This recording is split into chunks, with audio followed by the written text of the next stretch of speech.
আসসালামু আলাইকুম রহমতুল্লাহি ওবরকাতুহ। সম্মানিত দর্শক, বাংলাদেশের রাজনীতিতে বিদেশি গোয়েন্দা সংস্থাদের যে আধিপত্য, এটি পাকিস্তান জমানাতে থেকেই ছিল। আপনারা জানেন যে আমরা যখন ব্রিটিশ শাসনের অধীন ছিলাম, তখন আসলে বাংলাদেশের সব কিছু, শুধু বাংলাদেশ নয়, পাক ভারত উপমহাদেশের সব কিছুই ব্রিটিশরা নিয়ন্ত্রণ করতেন। তখন ব্রিটেন বা গ্রেট ব্রিটেনের যে পুলিশ বিভাগ, ভারতের পুলিশ বিভাগ, এরপর ব্রিটিশ সামরিক গোয়েন্দা বিভাগ এবং আরও অন্যান্য যে সকল যাকে বলা হয় বিশ্বের পরাশক্তি, বলতে তখন আসলে দ্বিতীয় বিশ্বযুদ্ধ পূর্ববর্তী সময় ব্রিটিশরাই ছিল। ঠিক সেই সময়টাতে যত যন্ত্রণা ছিল, ব্রিটিশদের যন্ত্রণা ছিল, কিন্তু পৃথিবীর অন্য কোনো গোয়েন্দা সংস্থা, সেটা চীন হোক, রাশিয়া হোক কিংবা আমেরিকা হোক, তখন আসলে ভারতবর্ষের এবং আমাদের এই বাংলাদেশে কখনোই নাক গলানোর সাহস পেত না, সুযোগ পেত না। কিন্তু পাকিস্তান জমানা থেকে আমরা মূলত ভারতের ইসরায়েলের মোসাদ এবং আমেরিকার যে সিআইএ, তাদের খপ্পরে পড়ে যাই। এবং সেই সময়টাতে আমাদের যারা রাজনীতিবিদ ছিলেন, তাদের একটা বিরাট অংশ মার্কিন মদতপুষ্ট ছিল, আর আরেকটি অংশ ভারতের মদতপুষ্ট ছিল। মূলত 50-এর দশকটি অ্যাবসলিউটলি সিআইএ নিয়ন্ত্রিত হতো। সিআইএ 50-এর দশকে বাংলাদেশের যে সকল মুসলিম রাজনীতিবিদ ছিলেন, বিশেষ করে মুসলিম লীগকে একেবারে শুইয়ে দেওয়া, খেলাফতে রব্বানী পার্টি সহ অন্যান্য যে সকল পার্টি ছিলেন, যেমন নিজাম ইসলামের পার্টি, এগুলোকে জনবিচ্ছিন্ন করা, এ সব কিছুর পিছনে মার্কিন একটা নীল নকশা ছিল। এরপর আওয়ামী লীগকে বাছাই করা এবং আওয়ামী লীগের নেতৃত্বে আব্দুল হামিদ খান ভাসানী যে ছিলেন, তাকে চীনের ট্যাগ আছে এই কথা বলে তাকে দল থেকে বহিষ্কার করে সেখানে হোসেন সৈয়দ সরওয়ার্দীর যে আধিপত্য, সেটা প্রতিষ্ঠা করার পেছনে মার্কিন যুক্তরাষ্ট্রের একটা বিরাট হাত ছিল। আপনারা সবাই জানেন যে হোসেন সৈয়দ সরওয়ার্দীকে আমেরিকার দালাল বলা হতো এবং তিনি আমেরিকার এই দালাল উপাধি হওয়ার কারণে পশ্চিমবঙ্গের রাজনীতিতে, সর্বভারতীয় রাজনীতিতে রীতিমতো কোণঠাসা হয়ে পড়েছিলেন। এবং তিনি আর কিছুদিন থাকলে সেই পণ্ডিত জওহরলাল নেহরুর জমানাতে তিনি অ্যারেস্টেড হয়ে যেতেন। ওই অবস্থায় বলতে গেলে তাকে সিআইএর পরামর্শে বাংলাদেশে আনা হয় এবং বাংলাদেশের রাজনীতিতে তাকে প্রতিষ্ঠিত করা হয়।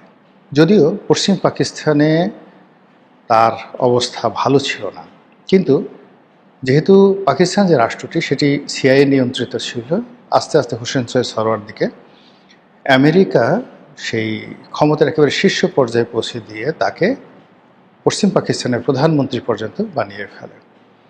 তো ওই যে 50-এর দশকে হোসেন সৈয়দ সরওয়ার্দীকে কেন্দ্র করে সিআইএর যে আধিপত্য, তখন থেকে কিন্তু আমাদের দেশে যে আমেরিকার সাম্রাজ্যবাদের বিরুদ্ধে স্লোগান উঠতে থাকে।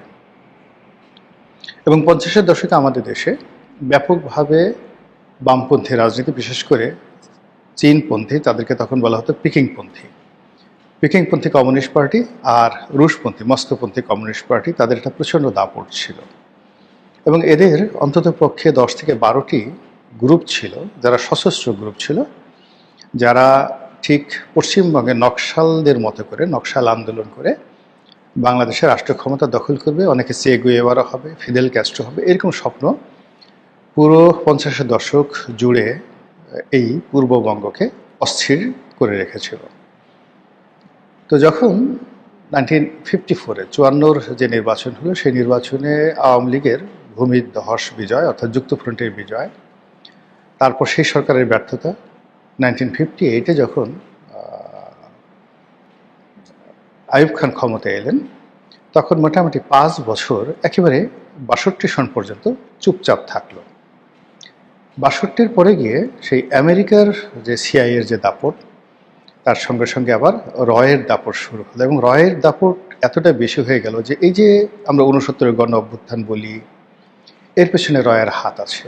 আমরা আগরতলা ষড়যন্ত্র যেটা মামলা বলি, এখন আওয়ামী লীগ অফিসিয়ালি স্বীকার করে যে না, তাদের সঙ্গে ভারতের যে গোয়েন্দা সংস্থা এবং ভারতের যারা রাজনৈতিক নেতৃবৃন্দ রয়েছে তাদের দ্বিপাক্ষিক বৈঠক হতো, এবং পশ্চিম পাকিস্তান থেকে বাংলাদেশকে আলাদা করার জন্য তারা ভারতের সহযোগিতা নিয়েছিল। এটা এখন ওপেন সিক্রেট।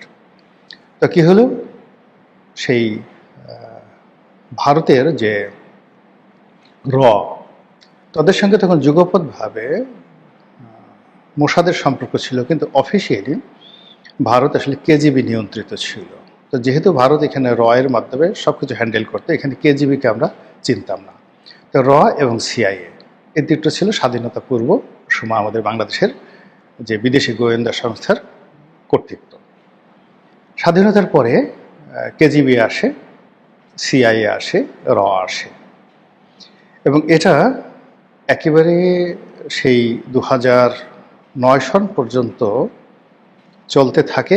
কিন্তু এর মধ্যে আবার যেটা হলো যে কেজিবি রাশিয়া যে ভেঙে যাওয়ার পরে, অর্থাৎ সোভিয়েত ইউনিয়ন ভেঙে যাওয়ার পরে আমাদের এই অঞ্চলে কেজিবির যে কর্মকাণ্ড এটি বলতে গেলে বন্ধ হয়ে যায়, স্টেশনগুলো বন্ধ হয়ে যায়।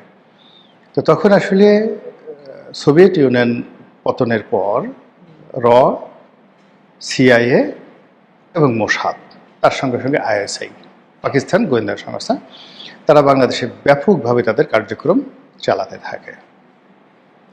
এরপর যখন পাকিস্তানের অর্থনীতি খারাপ হয়ে যায়, বিশেষ করে 2010 সনের পরে, সেখানে আইএসআই যেটা তাদের যাকে বলা হয় তৎপরতা বাংলাদেশে ব্যাপক হারে কমতে থাকে। কিন্তু 2006-07 পর্যন্ত আইএসআইয়ের একটা বিরাট ভূমিকা বাংলাদেশে ছিল।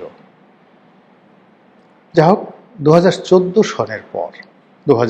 সনের পরে বাংলাদেশে রয়ের পাশাপাশি মোসাদ, মানে ইসরায়েলি গোয়েন্দা সংস্থা, তারা গুরুত্বপূর্ণ ভূমিকা পালন করতে থাকে। এবং এখন পর্যন্ত মোসাদের যে কার্যক্রম বাংলাদেশে আছে, এটা আপনি কল্পনাই করতে পারবেন না। ইভেন লেবানন কিংবা ইয়ামেন, ইভেন পাকিস্তান, এই সকল দেশে মোসাদ যে কার্যক্রম চালায় তার চেয়ে অনেক বেশি কার্যক্রম তারা বাংলাদেশে চালাচ্ছে। ফলে বিভিন্ন সময় মোসাদের এজেন্ট, মোসাদের সাথে সম্পর্ক ভালো, ইত্যাদি ইত্যাদি বিষয়গুলো আমাদের সামনে চলে এসেছে, এবং চিহ্নিত মোসাদের বিভিন্ন এজেন্টরা আমাদের সমাজের কত ভালো ভালো জায়গাতে আছে, এটা আপনারা মোরালেস এখন জেনে গেছেন। তো যাই হোক, এরই মধ্যে ডিপ স্টেট আসলো, শেখ হাসিনার পতন হলো, রয়ের বলতে গেলে কর্তৃত্ব 2 বছরের জন্য স্টপ হয়ে গেল। ডক্টর ইউনূসের জামানাতে মূলত সিআইএ, আইএসআই, মোসাদ, এদের একটা ব্যাপক ভূমিকা ছিল, কিন্তু র সেই সময়টাতে কিন্তু পিছুটান দিয়েছিল। কিন্তু ডক্টর মোহাম্মদ ইউনূস সরকারের পতনের পরে আবার র তার সাবেক জায়গায় ফিরে এসেছে আরও ব্যাপকভাবে, এবং র যেভাবে ফিরে এসেছে তার সঙ্গে পাল্লা দিয়ে আবার সিআইএ, তারাও তাদের তৎপরতা বৃদ্ধি করে ফেলেছে। এবং এই যে তৎপরতাগুলো বৃদ্ধি করতে পেরেছে, তার আপনি বাস্তব অবস্থা দেখবেন যে আমাদের দেশে কতগুলো সমস্যা নেই, বা কতগুলো সমস্যা হওয়ার কথা না, কিন্তু সেই সমস্যাগুলো তৈরি হয়ে গেছে। যেমন ধরুন, ইসলামিক ব্যাংকে একটা সমস্যা হলো। এই ইসলামী ব্যাংকের সমস্যা, বাংলাদেশ ব্যাংকের গভর্নর নিয়োগ, 5টি ইসলামী ব্যাংক, এসালামের যে ব্যাংক, এগুলোকে আবার মালিকদের কাছে ফিরিয়ে দেওয়া, এটা কোনো সাধারণ ঘটনা নয়। এই ঘটনাগুলোর মাধ্যমে বিএনপির সাথে, জামাতের সাথে, এনসিপির সাথে যে একটা স্বাভাবিক সৌহার্দ্যপূর্ণ সম্পর্ক ছিল, সেই সম্পর্কটি আবার অহিনুকুল সম্পর্কে পরিণত হয়ে গেল। দ্বিতীয় যে ফেজ, সেটি হলো যে সরকার বারবার বলছে যে তাদের জ্বালানির কোনো সমস্যা নেই, ফরেন রেমিটেন্স ব্যাপক হারে আসছে, আমাদের যে ফরেন রিজার্ভ এটি 29 বিলিয়ন থেকে বেড়ে 35 বিলিয়নে, আমি যখন আজকে ভিডিও করছি 35 বিলিয়নে এটা চলে গেছে। এরপরে বাজারে যেহেতু